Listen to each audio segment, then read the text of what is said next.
Welcome to mesmerising food. దోసకాయ టమాటా చట్నీ చేసేద్దామండి. చాలా బాగుంటుంది. అన్నంలోకి కానీ టిఫిన్స్లోకి కానీ అదిరిపోతుందండి. తప్పకుండా ఈ కాంబినేషన్లో చట్నీ చేయండి. ముందుగా అయితే 2 దోసకాయలని పీల్ చేసుకొని గింజలు తీసుకొని ఈ విధంగా కట్ చేసుకొని పెట్టుకోండి. అలాగే 2 టమాటాలను కట్ చేసుకొని పెట్టుకోండి. 15 నుండి 20 వరకు పచ్చిమిర్చిని కూడా కట్ చేసుకొని పెట్టుకోండి. 1 టేబుల్ స్పూన్ ధనియాలు, 1 టేబుల్ స్పూన్ జీలకర్ర, 5-6 వెల్లుల్లి రెబ్బలు, 1 టేబుల్ స్పూన్ వేరుశనగ గుండ్లు, కొద్దిగా చింతపండు కూడా పక్కన పెట్టుకోండి. కడాయిలో 1 టేబుల్ స్పూన్ ఆయిల్ వేసుకోండి. ఆయిల్ హీట్ అయిన తర్వాత పచ్చిమిర్చిని యాడ్ చేసుకోండి. మీడియం ఫ్లేమ్లో పెట్టుకోండి. వీటిని చక్కగా కొద్దిగా కలర్ చేంజ్ అయ్యే వరకు ఫ్రై చేసుకోండి. ఇవి కొద్దిగా ఫ్రై అయిన తరువాత మాత్రమే మిగతా ఇంగ్రీడియంట్స్ని యాడ్ చేసుకోండి. ఈ విధంగా యాడ్ చేసుకొని ఇవి కూడా గోల్డెన్ కలర్ వచ్చే వరకు ఈ విధంగా ఫ్రై చేసుకోవాలండి, గరిటతో కలుపుకుంటూ. ఈ కలర్ వచ్చినప్పుడు వీటిని తీసుకొని ప్లేట్లో పెట్టుకోండి. ఇవి కూల్ అవ్వాలండి మనం మిక్సీ వేసుకోవడానికి.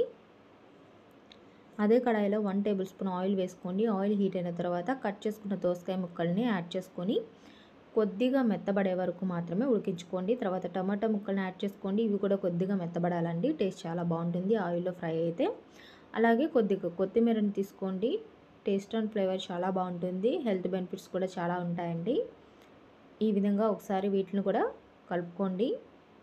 వాటర్ కంటెంట్ అనేది చాలా ఎక్కువ ఉంటుందండి దోసకాయలు టమాటాలో. హెల్తీకి చాలా మంచిది, హైడ్రేట్గా ఉంచుతుంది బాడీని. మిక్సీ జార్ తీసుకొని మొత్తాన్ని పచ్చిమిర్చిని యాడ్ చేసుకొని మీ రుచికి సరిపడా సాల్ట్ వేసుకొని కోర్స్ చట్నీ లాగా ఈ విధంగా గ్రైండ్ చేసుకోవాలండి.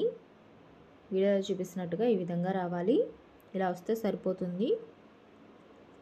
ఇప్పుడు దోసకాయ ముక్కల్ని కూడా యాడ్ చేసుకోండి. ఇవి యాడ్ చేసుకున్న తర్వాత మిక్సీ పెట్టి 1-2 సార్లు మాత్రమే తిప్పి తీసేయండి. ఇప్పుడు అక్కడక్కడ ముక్కలు తగులుతా మనకి రోట్లో నూరిన పచ్చళ్ళలాగా అనిపిస్తుందండి. ఇప్పుడు తాలింపు పెట్టుకుందాం. 3 టేబుల్ స్పూన్స్ ఆయిల్ వేసుకోండి. ఆయిల్ హీట్ అయిన తర్వాత 1/2 టేబుల్ స్పూన్ వరకు జీలకర్ర, అలాగే 1 టేబుల్ స్పూన్ పచ్చిశనగపప్పు, మినపప్పు యాడ్ చేసుకోండి. 1/2 టేబుల్ స్పూన్ ఆవాలు యాడ్ చేసుకోండి. అలాగే 4 ఎండుమిర్చిని కట్ చేసుకొని వేసుకోండి. 5-6 వెల్లుల్లి రెబ్బలను కచ్చపచ్చగా దంచుకొని వేసుకోండి. 1 రెమ్మ కరివేపాకు వేసుకోండి. గోల్డెన్ కలర్ వచ్చే వరకు ఈ విధంగా చక్కగా గరిటతో కలుపుకుంటూ మీడియం ఫ్లేమ్లో పెట్టుకొని ఫ్రై చేసుకోండి. ఇవి గోల్డెన్ కలర్ వచ్చిన తర్వాత చట్నీని యాడ్ చేసుకోండి. ఈ చట్నీ కూడా చక్కగా ఆయిల్లో 2 నిమిషాలు ఫ్రై అయితే చాలా బాగుంటుందండి. కలర్ కోసం కొద్దిగా పసుపు యాడ్ చేస్తున్నానండి. మీరు కావాలంటే యాడ్ చేసుకోండి, లేదంటే స్కిప్ చేసుకోండి. తప్పకుండా ఈ స్టైల్లో ట్రై చేయండి.